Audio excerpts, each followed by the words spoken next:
Hello, and welcome to the Pause Button Podcast. Before we get to this week's episode, we felt it was important to address the bigoted and hurtful comments made by J.K. Rowling. We started our review of the Harry Potter films before her recent tweets and in no way support or share her despicable views of transgender people.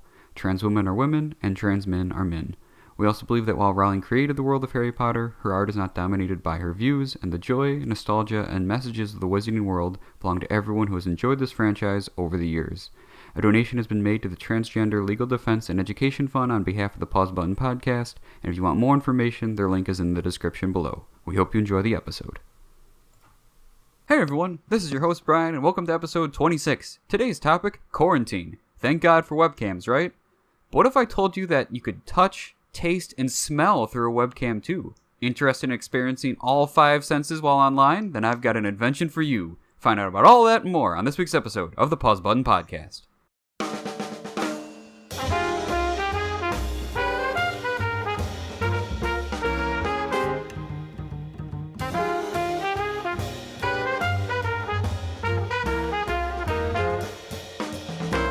Why haven't we heard about this before, and why aren't we focusing on that instead of, this podcast? Well, surprise, I took all of our funds, which we have none, but I took all of them and dumped them into researching this project. And so far, everything tastes like hot garbage, but it tastes like something, so... I'm not gonna lie, I zoned out when you were giving that intro. I felt like I was using good vocal inflections, and the topic was at least interesting, if not a little I enjoyed weird. it better than most of his, I'll be honest. Okay, there we go. He took our advice. It was short. Yeah, That's true. I saw a post on Reddit about it, but I thought of it first. I was like, why don't they have this? And then I saw a post on Reddit, and it was like, they're making something that could have you smell. I don't think it Who included... wants to smell, though? I don't know. Like, hey, look at these roses I got. Like, no, unless someone's cooking or it's like flowers or a candle, most smells are not usually pleasant. I feel like most people associate smell with bad. Frankly, a lot of people have not been showering properly during quarantine, so, my job involves me going out often, so I'm still showering regularly, but a lot of people that don't have to do that don't do it. So, I don't need to be smelling my friends' janky asses. Counterpoint, would this convince people to shower more? Because they know that people could smell them. Probably not. No. No. Yeah, this is America. Oh, got me slipping. Oh, no. This is America, and who was that was just talking? That was Tom, the tech man. And I'm Pat, the Sunshine Commando. Ooh, taking charge. Taking names, I like it. First word that came to my head. Alright, and I'm Devontae, retro guy. Yeah, and Joey is out camping in the wilderness, fighting off bears with his bare hands. And West Nile so virus. Here. Yeah. And I am your humble host on Lake Michigan's coast, the skilled talker on his way to a gilded Oscar, an excellent podcaster, and all-around master, your friendly neighborhood host, Brian. I made the intro short so I could do that. Yeah. I guess it's a step. I guess it's something we have to accept. Yeah. I don't know, man. Short here is my temper. Ooh. And this episode, if he makes this any longer. So get to it, Brian. What are we talking about? Yes. So before we get to the big topic, we've got Bracket for Debate Week 4. So what we have here is 16 seeds, 4 in each episode, 2 minutes for each matchup, and then 7 episodes later, or now only 4 episodes left, we're going to have a winner, and that winner would be the greatest or our favorite movie soundtrack of all time. Last week's winners were Scott Pilgrim and Goodfellas, and they're joining Space Jam, Spider-Verse, Blues Brothers, and Guardians of the Galaxy Volume 2 in the Elite 8. Now there are only 2 spots left. And do you guys remember which one was hinted at in the last episode? No memory. Not even slightly. It's been a while. And so the one that we're going to start off with here, Wayne's World versus Dazed and Confused. Go. It's going to say Wayne's World because I remember its soundtrack. Yep, I'll go with that too. So, hold on. I'm going to pull up Dazed and Confused here. So, you guys remember the movie, right? Yes. It's like that 70s high school. Yeah, Let me ask, does Dazed and Confused have Dazed and Confused in its soundtrack? you know Led Zeppelin wants more money than that. Correct. So it's not worth it. No, it did have Slow Ride, School's Out, Tush by ZZ Top, Stranglehold, Cherry Bomb, Fox on the Run, Lowrider, Tuesday's Gone. Like, they're all hits. Rock and Roll All Night, Paranoid.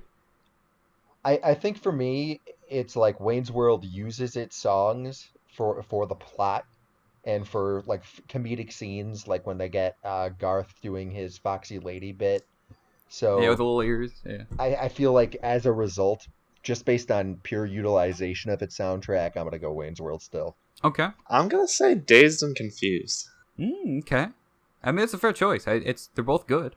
Devontae? I'm gonna go with Wayne's World.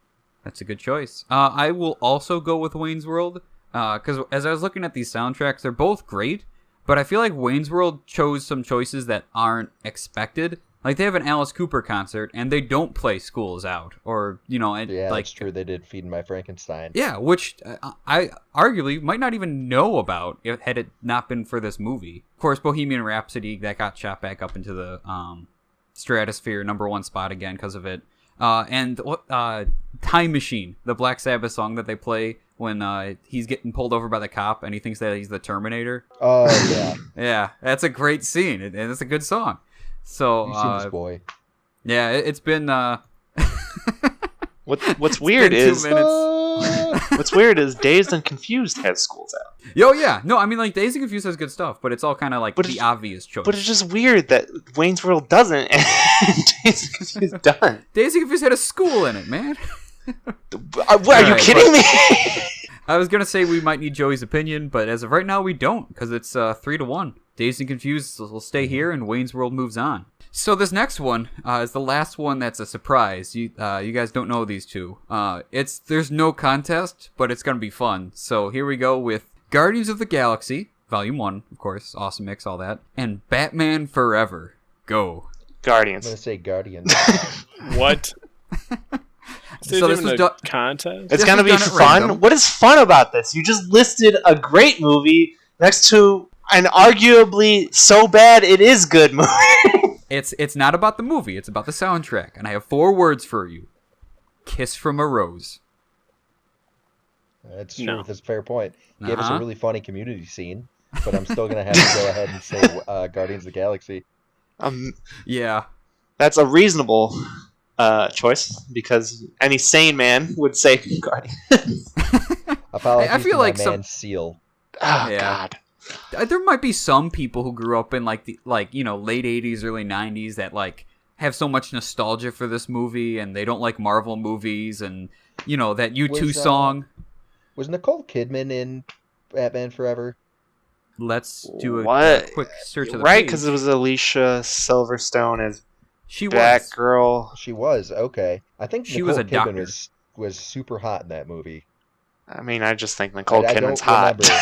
Well, yeah, but I feel like I don't know. I feel like it stuck out to me all because I haven't seen that since I was in grammar school, and that apparently left enough of an impression on me that I remember that. It's true. It's true.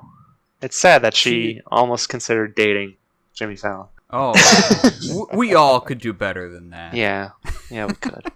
Poor Jimmy Fallon. What do you do to you guys? He's probably a nice guy. His comedy's just not for me, man. He was an alcoholic, and somehow he was rewarded with a TV show. Isn't that half of Hollywood? So was Craig Ferguson, but he got over it. He was Yeah. on late enough. All right, it's been 2 Guy. minutes, and we've established that Guardians is Hot takes on better, alcoholism. and some hot takes on alcoholism. So there we go. Those are our Elite 8. We've got Scott Pilgrim, Goodfellas, Space Jam, Spider-Verse, Blues Brothers, Guardians 1 and 2, and Wayne's World. That's going to be fun. We're going to get rid of the... not get rid of, but, do the next round of matchups for half of the bracket in the next episode. But for now, welcome to the Pause Button Podcast. Every other week, your 4 favorite hosts, Pat, Devontae, me, now Tom, not Joey, will take a topic, delve into its past, discuss its present, and debate its dazzling future, and we'll do our darndest to entertain you along the way. You can expect surprising facts, funny jokes, deeply depressing monologues, and of course, unrelated witty banter. So whether you're watching a movie or playing a video game, sit down, shut up, and open your ears. It's time to hit pause. So one of my molars hurts really badly. Welcome to the Tom's Teeth podcast. Nice. So, Tom, which molar is it? Is it molar 24 or molar 28? It's weird that you guessed it on the first try. It is 24. I don't know numbers for teeth. I completely pulled that out of my Wow, nice. But I now feel qualified to help you with your Brian, issue. we've just learned, was naturally supposed to be a dentist. Threw his career away. Although now that I think about it, I've known Brian for 20 years, and there's no way he could have spent a career putting his hands in other people's mouths, so never mind. Not to mention the whole, he would probably be susceptible to COVID right now if he was a dentist. So his practice would go under. Dude, it would go under because I'd pass out every time. It's like, all right, I'm just gonna fill your cavity here, and I go in God, with like there's blood in their mouth. I go in for the shot of the Novocaine, and like they just hear like a thump, like whoa, and they look up, and I'm just passed out on the floor. Like, oh, this is not gonna work. So Harry Potter. Yeah, so Harry Potter. I was trying to think of I was passed out on the floor like Cedric Diggory's body in Goblet of Fire. I don't know. The only good one of the movies that we watched today. Oh, we're gonna have some fun discussions later. All right, we already talked about the third one. All right. Yeah, we're going into 4. 4, 5, and 6. Right. I feel like this is a double entendre, but the dark years of Harry Potter. So, what's your first impression of the Goblet of Fire?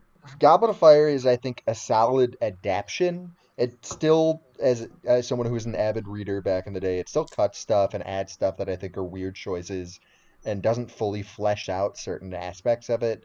Like, I don't think it really fleshed out stuff like the ball really well, or like some of the character dynamics, like Hagrid having some dating going on.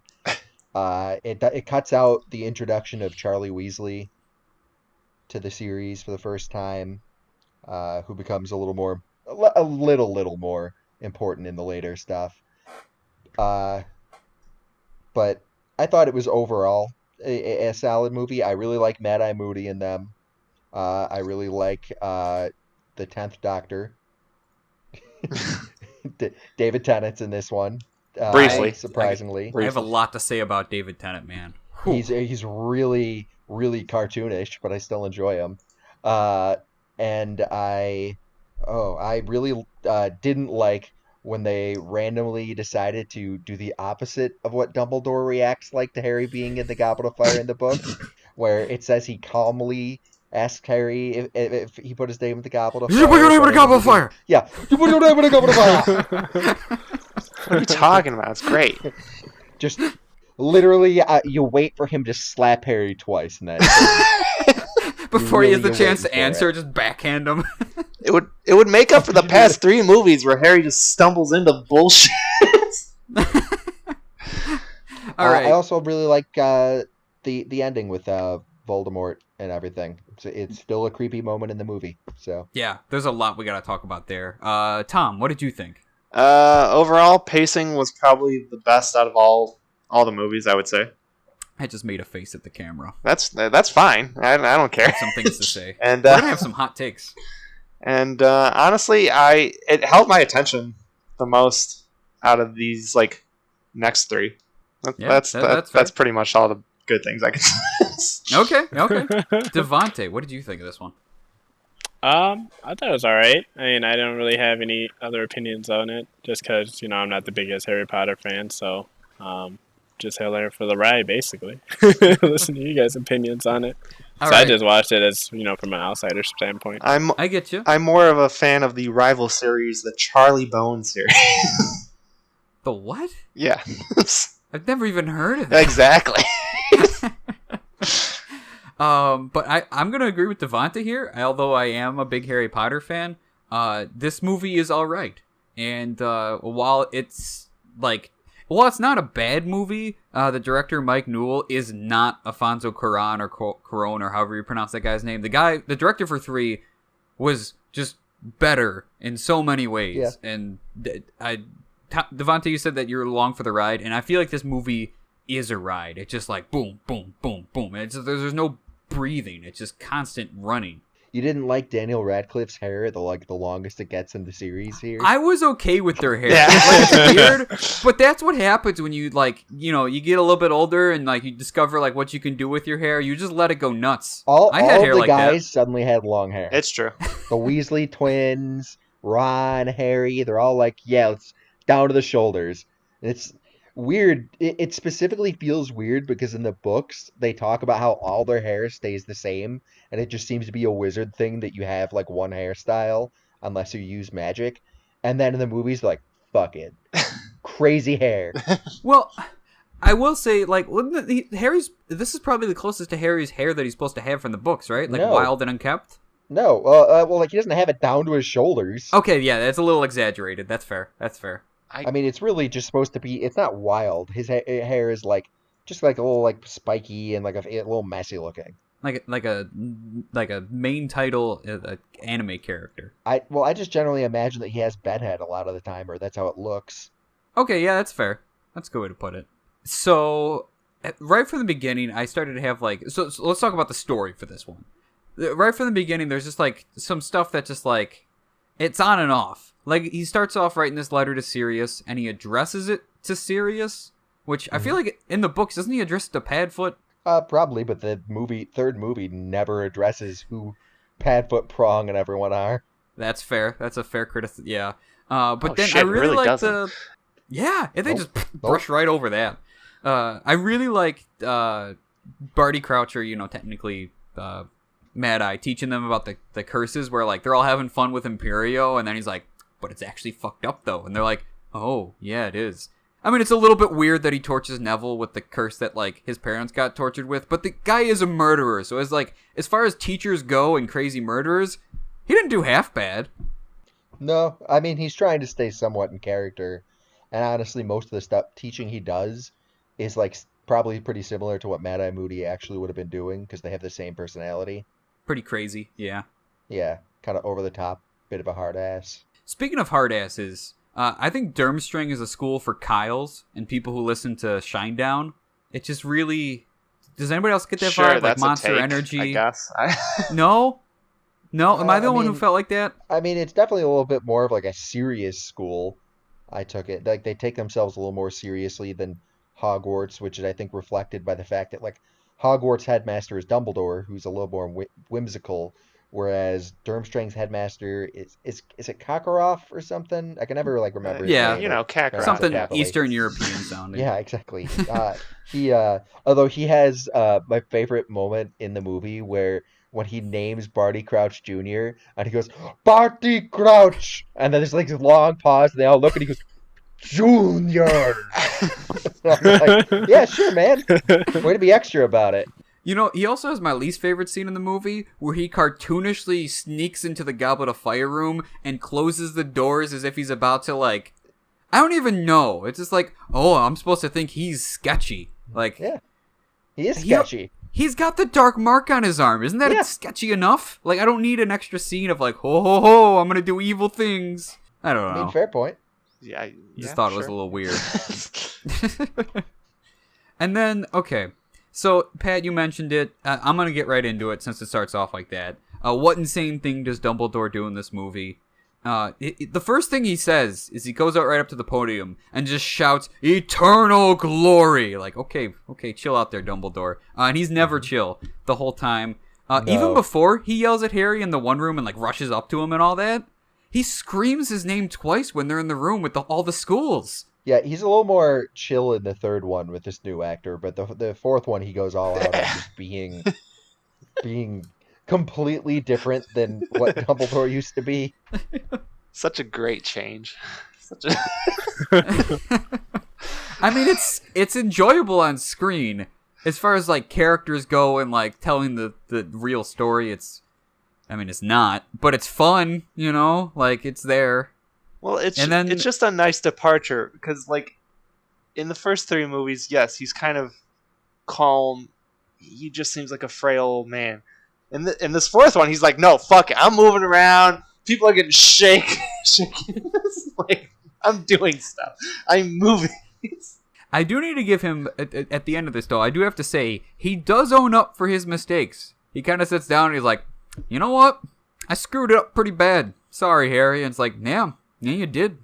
So that is the one so far insane thing. Although at the same time, he also fed Harry those piranha candies that are terrifying, and they make no sense, and I don't know why he keeps them. Yeah. You know what, though? This movie gave us Cedric Diggory's dad yelling, "My boy!" Let's talk about that. Let's talk about that son. scene. So let's rewind a bit. Let's go to, like, they grab the cup, they go to the graveyard. Mm-hmm. One of the coolest scenes in all these movies. Can we agree on that?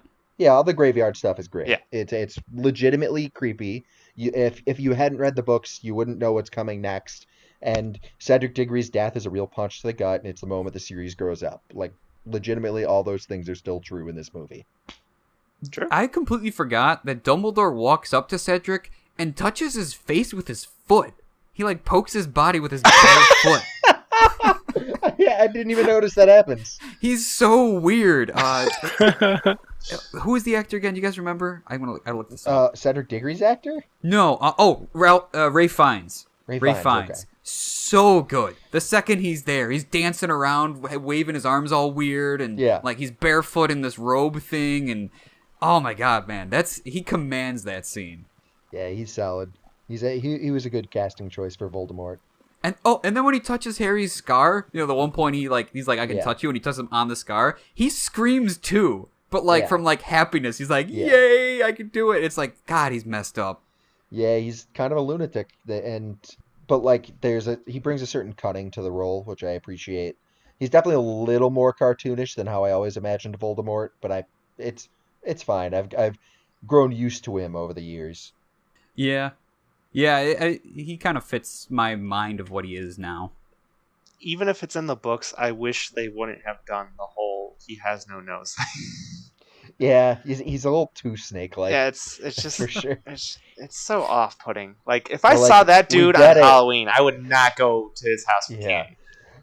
I don't think Voldemort's giving out Halloween candy. Yeah. That being said, it's like, we get it. You like snakes, man. Nagini, my precious snake.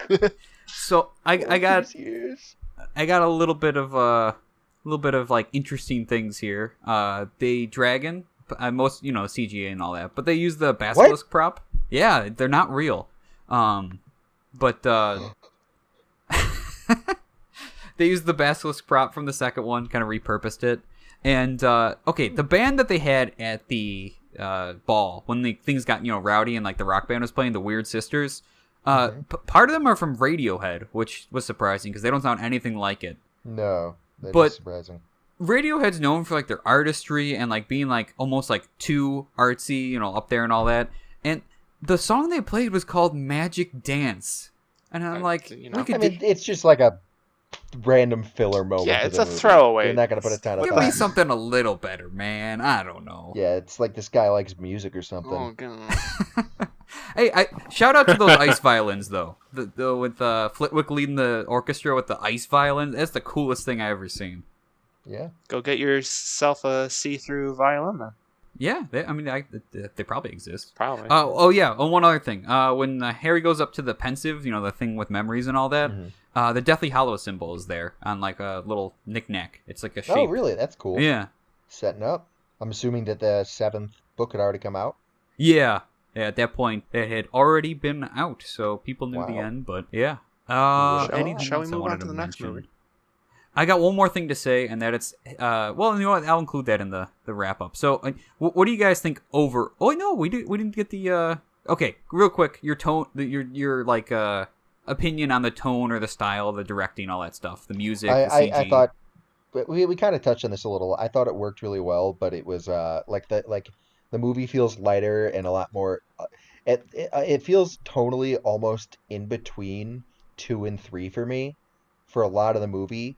But then when you hit 4, or hit the end of 4, with the graveyard stuff and the death of Cedric, it goes so dark that you immediately know that the tone of the series has shifted for good, which I appreciate. I'll agree with you there. I forgot to mention when we were talking about like with Cedric's dad and all that.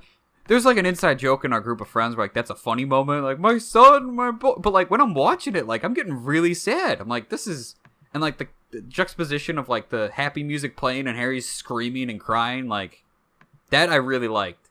And then David Tennant and Emmett Watson. David Tennant was fantastic. He's always good being crazy, and I think Emma Watson really shone. Like it's like. Yeah, you can start to see she's becoming a better actor than either of the other two main characters. Yeah. It's true. And then the music is all right. There are times when it's great. The new guy, Patrick Doyle, obviously John Williams is gone, so the shoes are the biggest shoes to fill in the world, but he didn't do half bad. He went all right. He's fine. Tom? I mean, it felt like the most adventure-like of the movies, I would say, so far, that didn't feel geared towards children. So watching it as an adult for like the first or second time, I think maybe in my life, pretty good. Okay. Devontae? Yeah, I mean, I agree with what Tom and Pat said. I don't really have much more to add to that, but yeah, I mean, I agree mostly with Pat said, like when it basically transitions into showing the darker side of Harry Potter. I thought that was pretty cool. Also, I really like that I forgot to mention that oh God, what's the name of Voldemort's followers? Death Eaters. Yeah, they're just the Ku Klux Klan. Yeah. Yeah, just pointed I actually, I really, I didn't like that as a kid, but I feel like as I've gotten older, it makes sense with their idea of like wizard purity and stuff. Mm-hmm. And then they just, for added measure, were like skull masks. Oh shit! Just to look as evil as possible. Yeah. Symbolism. Good name though. I like Death Eaters. It's a good name for an evil group of people. Yeah. I think overall good stuff. And also it hints towards Voldemort's goals for immortality. He's literally consuming the concept of death. Good point. Never thought about that. I would like to say though, since these movies, Daniel Radcliffe has become a good actor in other things. Yeah. And yeah. Oh yeah, he's like 15 right now in this movie, so. Yeah. All right, so where do we rank this one? Right now, our official ranking is 3-2-1. I'm gonna go 3-4-2-1. Agreed. Yep. Sure, let's go with that. I had a feeling that's where things are going. So it's 3-4-2-1 right now. Yeah. And I would agree with that. On to the Order of the Phoenix. Worst movie. Yeah. Okay, so is this the one where they're all horny? No, that's next one. That's the next one. Okay. Yeah. I went in ready to hate this one, and because I don't know if I've seen it before, but it's the shortest movie other than I think 7.2 is shorter technically, but longest book. And I have mixed feelings about it. I didn't completely hate it, but it does leave me really, really sad about how they just fucked up the best possible story in the whole franchise. They cut out a lot of stuff with Dumbledore's army, which I feel like is a lot of major development for Harry as a leader character. They don't say Dumbledore's army until they get caught. Yeah, which is a fun conversation where they're like, you know what? They're theorizing Dumbledore wants to create his own army to take over. Let's just call ourselves that. And that's how like it sets up for Dumbledore being like, it's my army. I'll take the fall. Like which is a great moment in the book. And then it just kind of pops up like that in the movie. And you're like, okay. Sure. Yeah. All right. Yeah. The whole movie felt like a rushed mess for me. I don't even remember what they achieved in that movie other than training people. In this one, it's training people, kind of setting up who your main allies are for Harry, Ron, and Hermione, and then forgetting about them for most of the next two movies. Or next three, I guess. And then, I guess, Sirius dies. Oh, yeah. In a really lame way. That it's lame in both the movie and the book.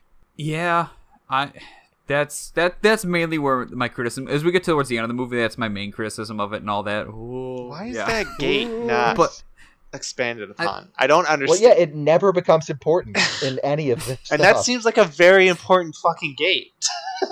I think the best way to sum up, there was a line in the movie that sums up not only this movie, but also what it feels like to be 15. And like he's all upset, Harry is, And I think it's Ron and Hermione go up to him, and he's like, "You don't understand." And they're like, "Then help us to." And then he just walks away. It's like, yep, that's this movie, and that's what it feels like to be an angsty teenager.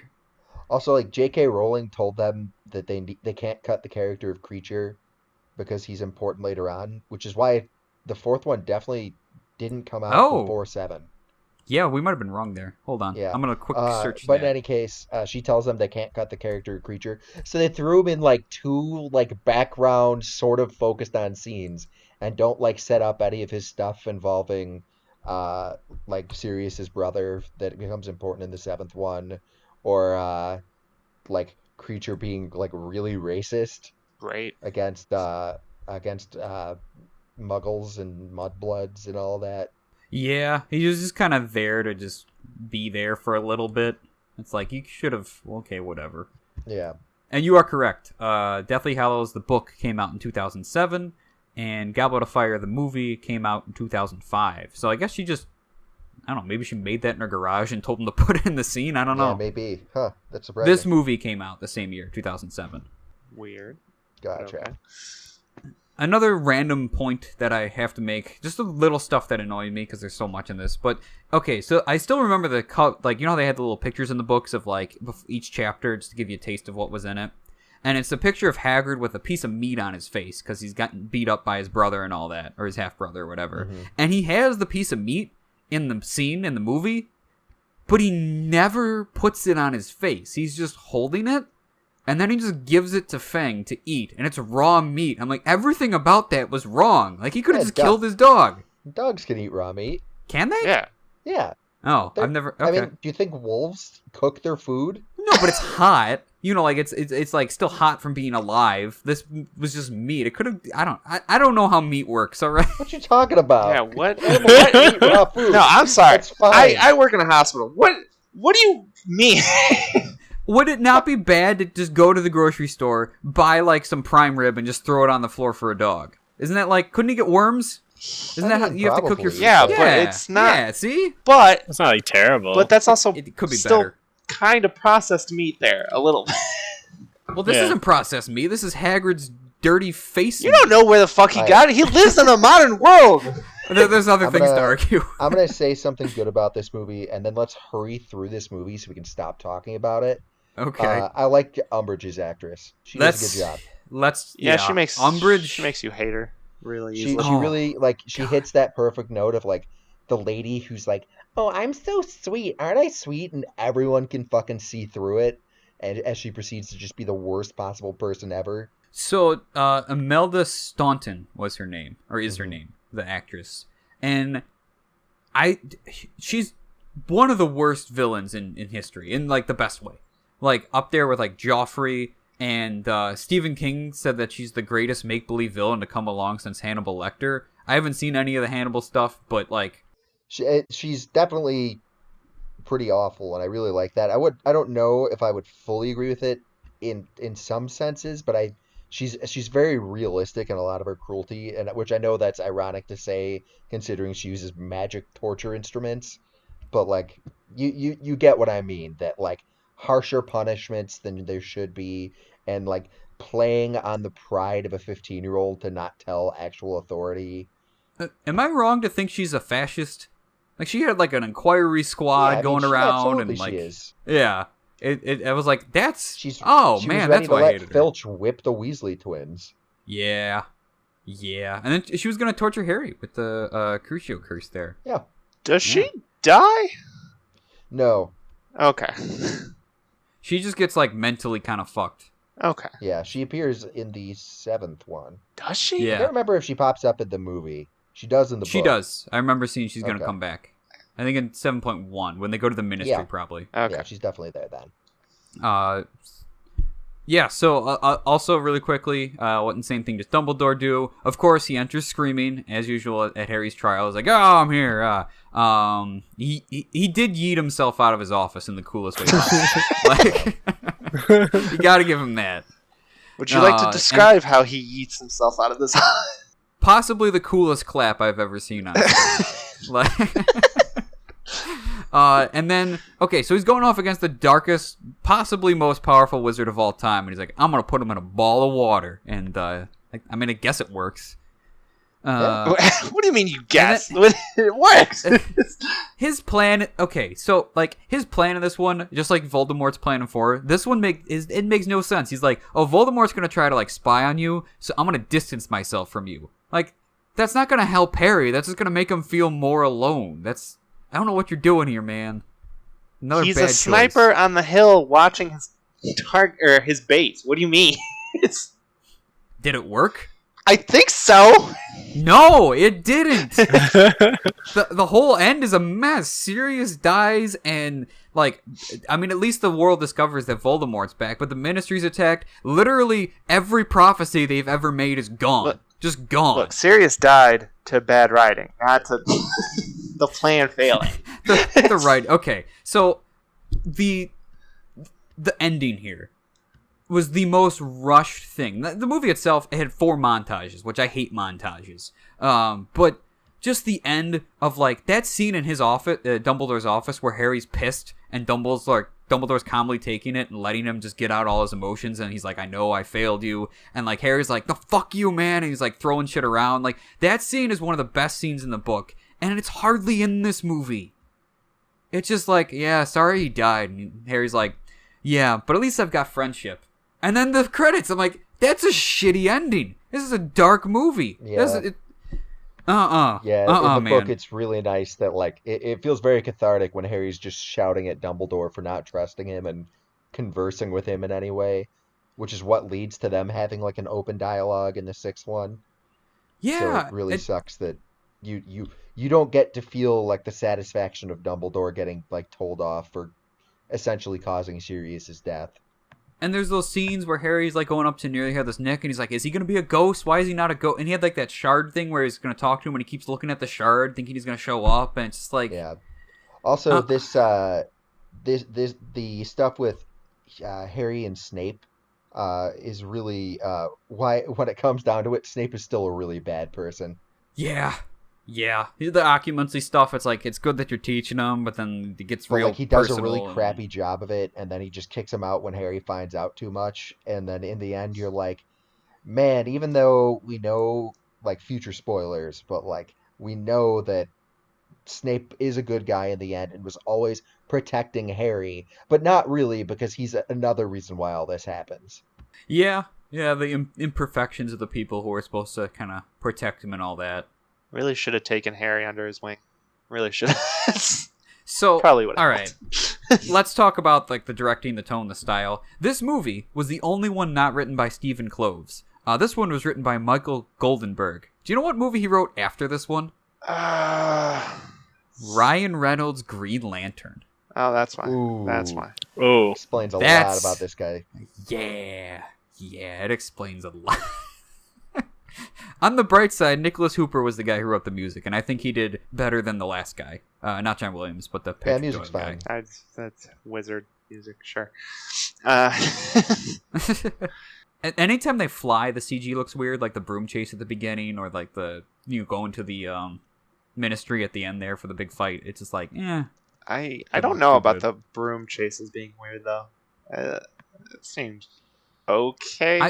I gotta be honest. I was watching on DVD because I have them on DVD, so that might just be me. Yeah, that might just be aging.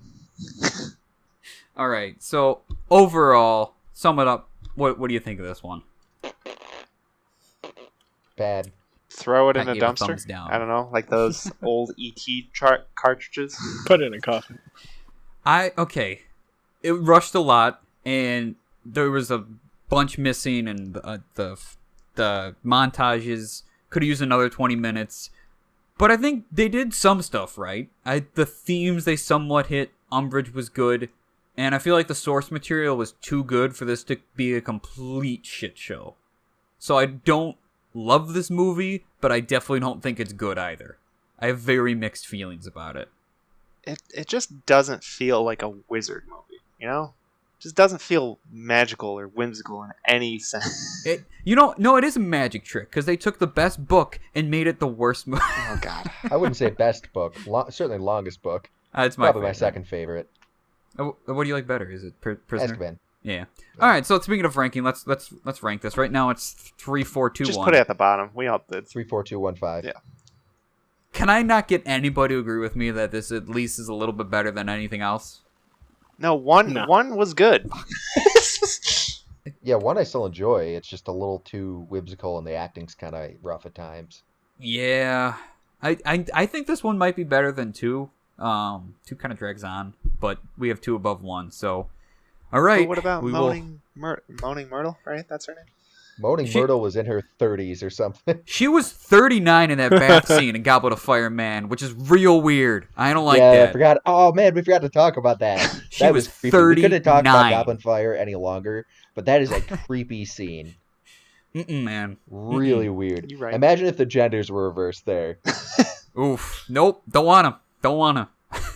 All right, so we got 3, 4, 2, 1, 5 right now. Before we get into the Half-Blood Prince, we have a quick segment here with the Sunshine Shoutout.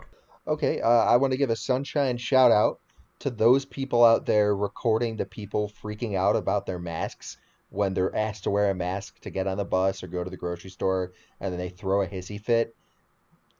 Absolute gold every time. Embarrass those people, please. Yeah, feel free. I do think it's a little unfortunate that those people tend to get doxxed afterwards, but I'm at least pro them having some sort of consequence, so that's my Sunshine shout out. Especially that one woman at the hospital who tried to walk into a hospital without a mask just because she didn't want to for possibly a broken pinky? Possibly? Mm-hmm.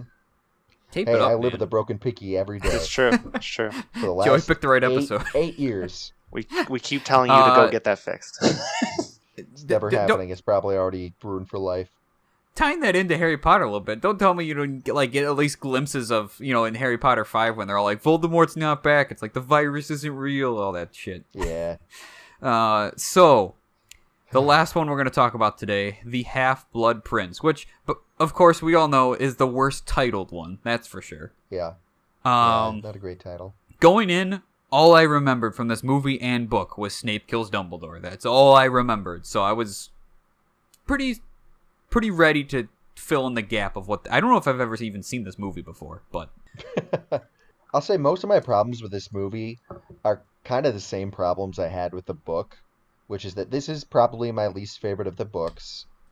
I still enjoy aspects of it. I really enjoy the Harry Dumbledore stuff and the darker look at magic and the kind of horrible things that Voldemort has done, really breaking down his history of being a shitty person. But all the romance stuff is just so garbage, and I don't find any of the comedy in it really funny. It's just really weird. Also, all the love potion stuff is still strange to me. I completely forgot that Lavender Brown doesn't give Ron a love potion. I felt like that was where that was going the whole time. It's like, oh no, he just fell into one of those weird relationships where it just doesn't work at all. And yeah. I watched the movie. I can't remember. Did they cut out the stuff with him getting poisoned with a love potion? No, that was in there. That was still in there. Okay. It was why does the Wizarding World not treat love potions as fucked up as they are? Yeah, that's a fair point. How can teenagers buy love potions? I don't know if they bought it or maybe because it's just as easy to fix it. I don't know. No, I think Malfoy gave it, right? Because Malfoy was able to get those things from her to Harry. Right, yeah. And then he was supposed to go to Slughorn to get poisoned and all that. So, first, right off the bat with this movie, this is the only movie after 4 to be rated PG. Which, I noticed at the beginning, when the Death Eaters attack that bridge and then suddenly there's no people on it when it finally collapses, I was like, can we just be dark enough here? But then they do go dark enough. Harry basically stabs Malfoy 100 times in that bathroom, and then Malfoy stomps on his face and makes his nose bleed, and those water zombies are terrifying, and then Harry's torturing Dumbledore with the juice. Yeah. But it's PG? That's a little weird. It's not. I don't know how they got this to be PG. Yeah, that's strange. Maybe it's definitely a darker movie than Goblet of Fire. But maybe because Goblet of Fire, the main death is of a teenager, that was enough to pop it down, or pop it up to PG-13, whereas this one's main death is an old man. Yeah, that's true. It's still weird. shout out to the really over-the-top foreshadowing Hermione does when they all get together. And there's been talk that Dumbledore's getting old. He's been old forever. Yeah. When does he not look fucking old? He was like 110 in the first one. It's true. Like, they might as well have had somebody, like, trip and fall off the astronomy tower halfway through the movie and be like, it's supposed to be dangerous up there. Like, come on. Yeah. Okay, I don't know. talk Overall, Dumbledore. I think it's a pretty forgettable movie, I'm going to say. We're going to get there, because I did like this one. But speaking of Dumbledore, his crazy stuff, he ruins Harry's date. I feel like, there was some good chemistry. There was more chemistry between Harry and that girl at that coffee shop than Harry has had with Ginny throughout the entire franchise. Could have been better, man. And then he's like, oh, you think I'm crazy, don't you, Harry? And he's like, oh, yeah, after all this, I kind of just go with it. And that's kind of what he's done to his... Look what he's done to Harry. He's like, I just put up with your bullshit. I don't say no anymore. He's broken, man. Mm-hmm. What else? He stole Harry's shit and had it brought to the Weasleys. Like, he couldn't even ask first. Young Dumbledore looks just like Ian McKellen with that hair when he visits. Yeah. It's also really funny because young Dumbledore is like 10 years older than he is in the Fantastic Beasts series when he's Jude Law. That's kind of like the Obi-Wan problem, where it's like, that's not how aging works, but okay. He's suddenly got that big-ass beard. Yeah. And also in that scene, he basically indoctrinates Voldemort to magic with fire. He's like, oh, you're not that interested? Oh, I'm going to burn you. Look, fire. Ooh, evil stuff. He's like, okay, I'm in. Like, Hagrid did it way better by bullying a child by giving them a pig's tail. Yeah, that's fair. That wasn't much better. That's probably worse. Someone got, like, hurt from that. Yeah, he needed surgery to get it removed. Which they don't talk about in the movie, but in the books are like, yeah, we'll drop you off at King's Cross Station because we're going there anyway for Dudley's surgery. Another thing, how is this movie PG? That girl with the necklace where she gets, like, air crucified? That's creepy as hell. Like, that scared me. Hair crucified. I think that's basically what it was. I'm trying to remember. She does an exorcist moment. Okay. That's a better visual for me, because I don't remember the scene at all. Another scene that's... this one movie. I like, from the books where, Harry tricks Ron into thinking he's all lucky, and then he, gets his confidence. I feel like that's like a nice moment with characters and all that. You could do it. It's you. All right, so... Does anyone use magic in this movie? Yes, of the main cast. Loads of magic. Of the main cast. Potion stuff. Did you miss Dumbledore's flaming tornado? Yeah. Well, he does Dude, it. That thing was I'm awesome. saying of like the. I guess when I say the main cast, I mean the Harry, main. Ron, and Hermione. Yeah. Like I don't actually remember if any of them pull a wand out during this entire. Yeah. movie. Okay. So Hermione uses the spell to kind of help Ron get on the team. Which, by the way, they need to put a magic barrier around that Quidditch pitch. I don't know why they keep allowing people to just cast spells into there. But that one douchey guy got, like not on the team because of her. Harry, fucks up Malfoy in that bathroom as they're shooting spells back and forth. Oh, yeah. Trying to think of other times. Brian's like the only one that remembers this movie well. The rest of us are like, yeah, I think I remember. Like I said, it's super forgettable. It's super forgettable. But it's funny you bring up the Quidditch thing. Dumbledore is all about like rules when it comes to the Goblet of Fire, but Quidditch, no, everything's fucking everything goes, man. All right, so let's talk about the tone and the style and your overall feeling for this movie. And I'm gonna go at the end, and I'm gonna make my cases for why I like this one quickly because we gotta finish here. I got stuff to do. I gotta shave off my pubic hair beard. You got nothing. You got nothing to do. All right, Devontae, what did you think of Half-Blood Prince? To be honest, I fell asleep watching it. No, fuck. Okay.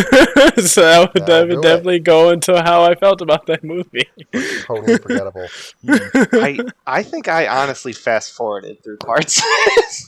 That doesn't count. You didn't watch it then. Oh. It's more than half of the shit you say. I still, even as forgettable as it is, I still think I'd say it's better than Order of the Phoenix, though. Okay, there we go. I'll give it that. All right, you ready? You ready to make my case? What? Oh my god, this is gonna be worse than The Last Jedi. No, it is not. This movie is not as divisive as that, because this movie was nominated for an Oscar for cinematography. Okay, so right from the start, Hogwarts feels like a school again. There are children of multiple ages going through the hallway as, Ron and Harry are hanging out there, and McGonagall tells them to go to class, and they fight over the book and all that. It feels like a school. And then other scenes that I really liked. The liquid confidence trick was really cool. The common room party feels like a real party and everything. I love Malfoy in this movie. He feels really conflicted, and for once he's more than just like, oh yeah, that's just the rich kid who's kind of an asshole. It's like, no, he's really torn up, and like his mom's gonna die if he doesn't do this, and he's terrified to do it, and you see him like killing those. There's that shot where there's like a bunch of birds in the bird cage, and he keeps testing them in there, and then at the end there's no birds left. Like he's killed all these birds trying to make it all work. I love the shot when like Harry's comforting Hermione with like Ron doing his shit with Lavender Brown, and like it pans out, and then Ron and her are making out, and it pans out, and like Malfoy is sitting there like contemplating like killing the headmaster of the school, and it's just like this dichotomy of like they're dealing with just like teenage bullshit with love, and he's like losing his damn mind with all of that. The girl in the snow thing was really cool. Like that's a crazy thing. The ending scene, like as funny as it is to make fun of like the Dumbledore drinking the juice with Harry, like it's heartbreaking. And then like the scene where he actually dies, and like he knows he's gonna die, and he's still trying to be good to Malfoy of like, this isn't you, man, you're better than this, like don't let them do it. And then the whole please thing that he asks, how to forget his name? Snape. Where he's like, please, he's saying please don't, but he's actually saying please kill me. Like, oh come on. And then, like, it ends and the Horcrux was a fake, and you're like, this is a low point at the end here. Holy shit. And also there was, when they go to the Christmas scene, there's a little penguin that ice skates around the cake. God and damn. I need that. I really need that. And that is my case for why this movie is not bad. I'll maybe put it above 1. Yes! There we go. Maybe. We got 1. All right. Tom, Devontae, what do you guys think? There's some fair points you make there. I'll put it above Order of the Phoenix because I at least remember it a little bit more. Definitely above Order. And that's with fast forwarding. So right now, Tom, you're not going to put it above 1. You're only going to. No, put it I'll above just 5. put it above Order. So. Okay, Devontae. I'll probably just put it only above Order too. It's not great. So we might need to get Joey's opinion too officially, because I know you'll agree that it's above 1, Brian. Yeah, you know what? Why don't we make that like an exciting thing to catch for the final Harry Potter episode? We'll reveal where 6 goes. Yeah, because we're going to do the part 1 and part 2 of Harry Potter and the Deathly Hallows. Yeah. I'm not lying, by the way. I was debating putting this movie above 3. Like, I really like this movie. God. Yeah. But it doesn't have that classic scene that the next movie has, where Snape fucking dies to Nagiri. That's in the next movie. It's 2. Oh God! It's a part 1 and part 2. That's a part 2. Well, I will say I'm actually looking forward to the next one, because the next one does a really good job of adapting the book. Good movie for sure. Not looking forward to the last one. All right. Come on, so let's do this. Those are the together. movies. That's the past segment. As far as the present, we've been kind of checking in with the big 3 actors. For this one, I figured we'd talk about Emma Watson real quick. She's arguably the most successful of the 3. Beauty and the Beast was a huge movie. She was in Little Women, which won a bunch of awards last year. I really liked her in Perks of Being a Sunflower. Or Wallflower. Perks of Being a Wallflower. Yeah, she was in that. She was also in The Circle with Tom Hanks, with that like evil social media corporation or whatever. I never saw it. But outside of movies, she was also my celebrity crush for years. She was.